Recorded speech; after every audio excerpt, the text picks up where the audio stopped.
तो बड़ी अपडेट आप तक पहुंचाते हैं। राजधानी दिल्ली से इस वक्त की बड़ी खबर निकलकर सामने आ रही है, जहां पर राजस्थान कांग्रेस का पूरा मामला सुलझता हुआ नजर आ रहा है। सचिन पायलट और अशोक गहलोत में बात बन गई है। सचिन से आपको बता दें कि सुलह की खबरों के बाद गहलोत बोले हैं, बयान उनका सामने आया है। पायलट पार्टी में है तो साथ मिलकर चलेंगे, गहलोत की तरफ से साफ तौर पर यह कहा गया है। और ये बयान अपने आप में, ये शब्द फिलहाल इस बात का संकेत है कि किस तरीके से मल्लिकार्जुन खड़गे की तरफ से जो प्रयास किए गए वो सफल होते हुए नजर आ रहे हैं। पायलट की भूमिका पार्टी तय करेगी। गहलोत की तरफ से ये भी कहा गया है, मुझे किसी भी पोजीशन की कोई डिमांड नहीं है। गहलोत ये भी कहते हुए नजर आए हैं, मिलकर साथ चलेंगे तो सरकार बनेगी। साफ तौर पर वरिष्ठ नेता अशोक गहलोत की तरफ से ये बात यहाँ पर कही गई है।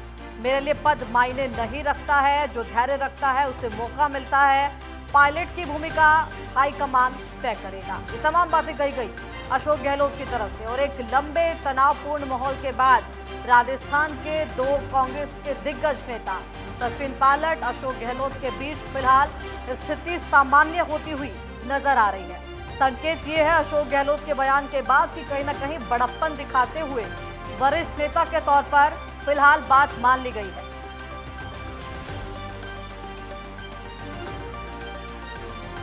तो इस वक्त ये राजधानी दिल्ली से बड़ी अपडेट निकलकर सामने आ रही है, जहां एक और बड़ी अपडेट आप तक पहुंचाते हैं। आपको बता दें कि दिल्ली से ही इस वक्त की ये बड़ी अपडेट है।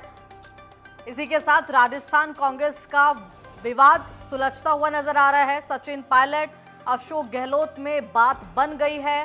सचिन से सुलह की खबरों के बाद गहलोत का बयान भी सामने आया है। पायलट पार्टी में है तो साथ मिलकर चलेंगे, गहलोत ये भी कहते हुए नजर आए। पायलट की भूमिका पार्टी तय करेगी, उन्हें पद की कोई लालच नहीं है, मुझे किसी पोजीशन की कोई डिमांड नहीं है, मिलकर साथ चलेंगे तो सरकार बनेगी। और इसी के साथ ये बातें यहाँ पर कहीं ना कहीं अशोक गहलोत समझते हुए नजर आ रहे हैं, जो धैर्य रखता है उसे मौका जरूर मिलता है और पायलट की भूमिका को लेकर उन्हें कोई आपत्ति नहीं है। ये तमाम बातें कही गई है। वरिष्ठ नेता का ये बयान, अब तक की जो चुप्पी साधी गई थी, जो तंज अब तक के कसे जा रहे थे, कहीं ना कहीं उससे उलट ये बयान सामने आया है। बड़प्पन दिखाते हुए पार्टी आलाकमान की तरफ से जाहिर तौर पर जो बातें रखी गई उसको लेकर ये बयान सामने आया है।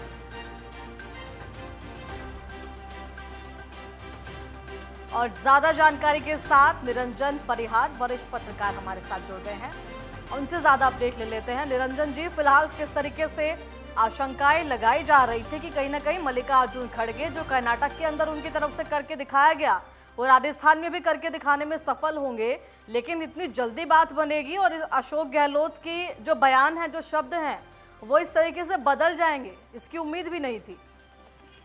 देखिए, कांग्रेस की सबसे बड़ी खास बात यह है कि वो बहुत आसानी से मुश्किल मसलों को भी हल कर लेती है। लेकिन व्यक्ति अगर स्वयं के मान सम्मान के लिए, अभिमान के लिए, स्वाभिमान के लिए अगर लड़ने के लिए अगर बहुत आगे निकल जाता है तो उसको किस तरह से अपने मुकाम पर लाकर फिर से स्थापित करके उसके सम्मान को बरकरार रखने की बात कहकर उसे कैसे पार्टी में वजन देना है, ये भी कांग्रेस ने लंबे समय से अपनी परंपरा के साथ काम किया है। तो उसी परंपरा को कांग्रेस ने इस बार भी निभाया है। अशोक गहलोत राजस्थान के सबसे बड़े नेता माने जाते हैं, जो कि हैं भी, और उन्होंने साबित करके भी दिखाया है। राजनीति में हर 5 साल में जो चुनाव में एक बार सरकार बीजेपी की, एक बार कांग्रेस की जो बदलने की बातें की जाती है, वो इस बार राजस्थान में जनता के मन में थोड़ा सा फर्क आ रहा है कि कहीं तो कुछ अच्छा होने जा रहा है, तो क्यों नहीं पुराने ट्रेंड को तोड़ लिया जाए। लेकिन इस सब में कांग्रेस को लग रहा था कि सचिन पायलट मुश्किल पैदा कर सकते हैं, तो राहुल गांधी ने और अशोक गहलोत की सहमति से उनको राहुल गांधी ने साफ कह दिया है कि भाई सचिन पायलट होने का जो मान सम्मान है वो पार्टी में बरकरार रखा जाएगा। मुझे नहीं लगता कि अभी पार्टी किसी भी नेगोशिएशन को एक्सेप्ट करने की पोजीशन में है, क्योंकि पार्टी ने इस तरह से इतनी बड़ी पार्टी किसी एक व्यक्ति के सामने झुककर अपने आप को कमजोर नहीं दिखाना चाहती।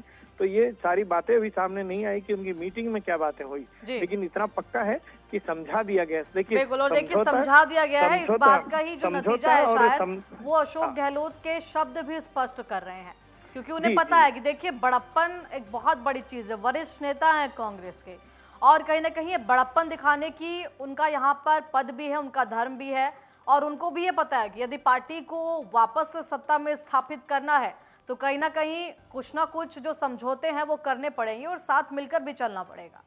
देखिए, समझौतों का अर्थ राजनीति में दो तरीकों से होता है। एक तो होता है समझौता, एक होता है समझाना। तो व्यक्ति को से साथ समझौता उसको समझाने के बाद ही होता है। तो इसका मतलब कि साफ तौर पर सचिन पायलट को समझा दिया गया है, इसलिए समझौता हो गया है। अब समझाया क्या गया है ये सिर्फ वो 5 लोग जानते हैं जो उस मीटिंग में बैठे थे। वो अशोक गहलोत हैं, सचिन पायलट खुद हैं, एकनाथ खड़गे हैं, एकनाथ खड़से हैं और खड़गे, और राहुल गांधी और मल्लिकार्जुन सॉरी ये अपने संगठन महासचिव वेणुगोपाल। अब इन 5 लोगों के अलावा कुछ नहीं, कोई नहीं जानता कि क्या समझा दिया गया है, इसलिए समझौता हुआ। लेकिन इतना तय है कि सचिन पायलट के सामने ऑप्शन बहुत कम थे। ये जो स्थितियां बनी हैं उसमें ऑप्शन कम थे। बीजेपी उनको एक्सेप्ट नहीं कर रही है, कांग्रेस में उनके लिए जगह नहीं बची थी, दूसरी पार्टियों में जाने के लिए उनके पास में वो खतरा मोल नहीं लेना चाहते अपने बाकी के जीवन के करियर को लेकर के। समय बहुत लंबा पड़ा है। कांग्रेस में उनके लिए स्थिति अच्छी है क्योंकि अशोक गहलोत के बाद में वही सबसे बड़े लीडर है। कल अगर उनकी जगह बनती है तो वो इसी स्थिति में बनेगी कि अशोक गहलोत को चाहना पड़ेगा कि मेरे बाद में ये कौन होगा। बिल्कुल। देखिए निरंजन जी, कांग्रेस जानती भी है कि जितने बड़े बड़े चेहरे कांग्रेस का साथ छोड़ गए हैं, अब गुंजाइश नहीं है कि अगर इस तरीके से पार्टी के अंदर अंतर कलह होती रही तो फिर अस्तित्व पर सवाल खड़े होते हैं। और देखिए जाहिर तौर पर अगर हम कहें तो सचिन पायलट को अगर आपने समझाने की बात कही है, कम से कम क्या कुछ कहा गया होगा, चाहे वो पार्टी के पद को लेकर बात हो या आने वाली जिम्मेदारियों को लेकर बात हो, किस बात पर कम से कम सचिन पायलट राजी हुए होंगे? नहीं, देखिए, सचिन पायलट का राजी होना तो राजस्थान में किसी पद को पाने के लिए राजी होना तो उनके लिए नुकसान का सौदा है, क्योंकि अगर वो प्रदेश अध्यक्ष बन जाते हैं तो 3 साल पहले भी प्रदेश अध्यक्ष थे। अगर वो उप मुख्यमंत्री या मंत्री बन जाते हैं तो वो, मुझे नहीं लगता कि उन्होंने ये एक एक्सेप्ट किया होगा कि मैं अशोक गहलोत की सरकार में मंत्री बनूंगा, क्योंकि ये उनके लिए एक तरह से निजी तौर पर अपमान की बात होगी कि जो छोड़ के गए वही आपने एक्सेप्ट किया। लेकिन आज की तारीख में उप मुख्यमंत्री पद और प्रदेश अध्यक्ष दोनों पद तो उनको मिल नहीं सकते। तो इसका मतलब कि आपके जीवन से 3 साल जो संघर्ष किया आपने या लड़ाई लड़ी उसका तो कोई कुछ मिला ही नहीं आपको, जो आपको पहले था उसका भी आधा मिला। तो मुझे ऐसा लगता है व्यक्तिगत तौर पर, जो मेरी जानकारी और जो सोर्सेज है उनका ऐसा कहना है कि हो सकता है सचिन पायलट को अखिल भारतीय कांग्रेस कमेटी में कोई ऐसी जिम्मेदारी दी जाए जहाँ पर उनका कद और उनका पद दोनों उनके सम्मान के बराबर में रहे और उनका जो राजनीतिक जो राजस्थान में जो दखल है वो भी कम हो जाए और उनका सम्मान भी बना रहे। और इसके बाद में 6 महीने बाद जो सरकार चुनी जानी है उसमें उनकी जो भी भूमिका होगी, जो भी इस चुनाव में उनको जिम्मेदारी मिलेगी जिताने की, उनके लोगों को लड़ाने की, वो बिल्कुल वो करें और उसके बाद में देखा जाएगा। ठीक है निरंजन जी, देखना होगा आखिरकार किस तरीके से आने वाले दिनों के अंदर सचिन पायलट को लेकर पार्टी आला कमान क्या कुछ निर्णय लेते हैं। फिलहाल आपका बहुत बहुत धन्यवाद तमाम जानकारी दर्शकों तक पहुंचाने के लिए। इसी के साथ फिलहाल एक छोटे से ब्रेक के लिए रुक रहे हैं। ब्रेक के तुरंत बाद हाजिर होते हैं।